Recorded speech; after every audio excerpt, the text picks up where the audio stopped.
Hello, good day to me, Andy here, and this is Talkin really. This quote, "I'm going to die, I'm still not sick enough for the PIP," is a quote from a book that John Pring has written.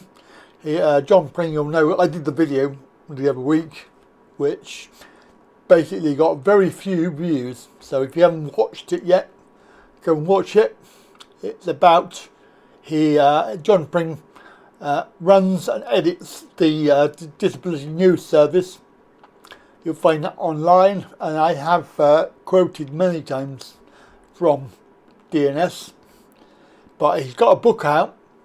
It's about the DWP and the realities of the disability benefit system that we all know about, because we're all in it together. Some are better off than others. And unfortunately some are now not with us anymore because of the treatment that they got. And we've had 14-15 years of this, so it's not new, but there are many harrowing stories that John has put together in his book to highlight, and this book went out to all of the Labour MPs, and later, hopefully, if it gets enough money together, it will go out to all MPs. Not that they will be bothered, because they don't care. They're all living in their cloud cuckoo land of life of luxury with loads of money, so they don't really care about poor people or those with disabilities. But this is very, very interesting. It was in the big issue, so let's have a look. I know the other story I did was also in a big issue. So that's the headline. This is the reality of DWP disability benefits.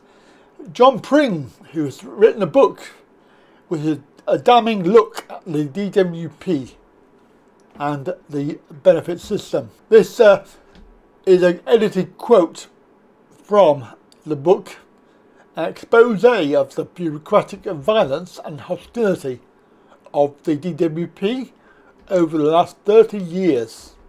It tells the stories of individuals who've lost their lives while claiming benefits.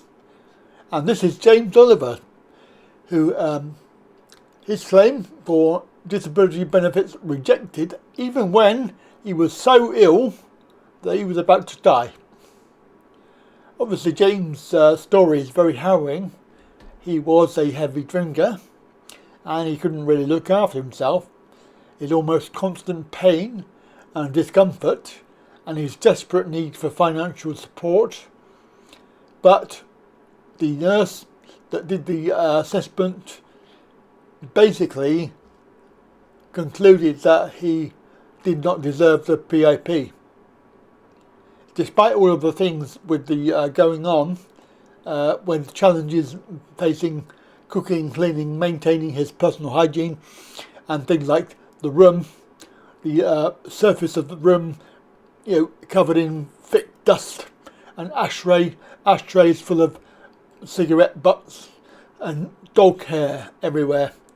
I've actually been in houses like that when I was doing my job, helping drug addicts, so I know that it can be that bad, but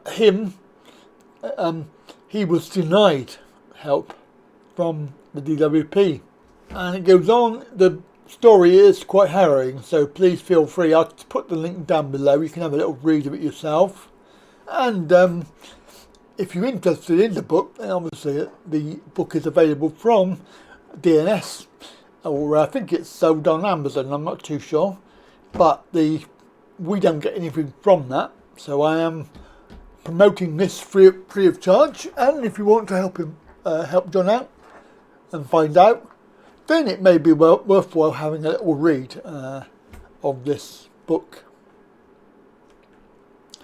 He did eventually ask for a mandatory reconsideration, which is the first stage appeal, and he says that he has found the PIP decision hard to come terms with, as he had lots of medical conditions, and taking countless prescriptions for it. His appeal and the letter are rejected. He scored 0 points. And this is disgusting, really, when you think about it. The various people said that he should really have got 25 points for independent living and 20 for mobility. And what you require, because points make prizes. Points make prizes here. You require 12 for the enhanced rate. So he was well over what they think that he should have got. And it goes on. It's a fairly long article. This last paragraph here I want to highlight. This was about a government department who thinks it's right to treat the sick, disabled and dying like they just don't have a right to exist. About private assessment companies who employ people where they are essentially paid to lie.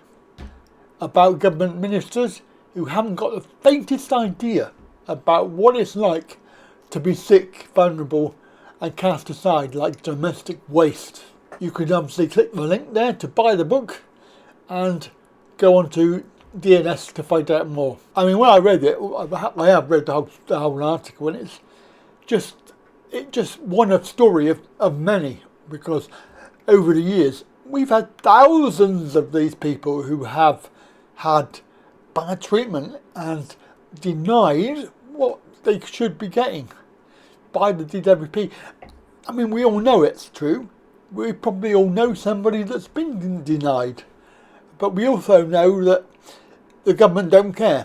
And, of course, when we get organisations such as the UN raconteur coming into the UK and saying that the government have committed systemic abuse of disabled people and still nothing's done, what hope is there?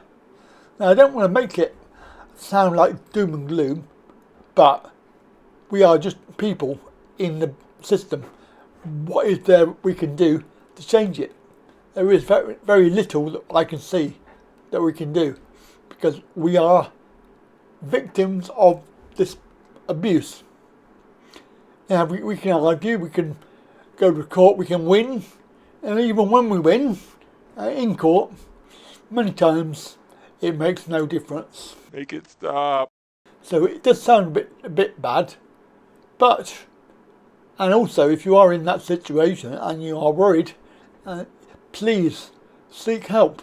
There is plenty of help out there, but you just need to go and find it. Don't suffer alone. Do seek help.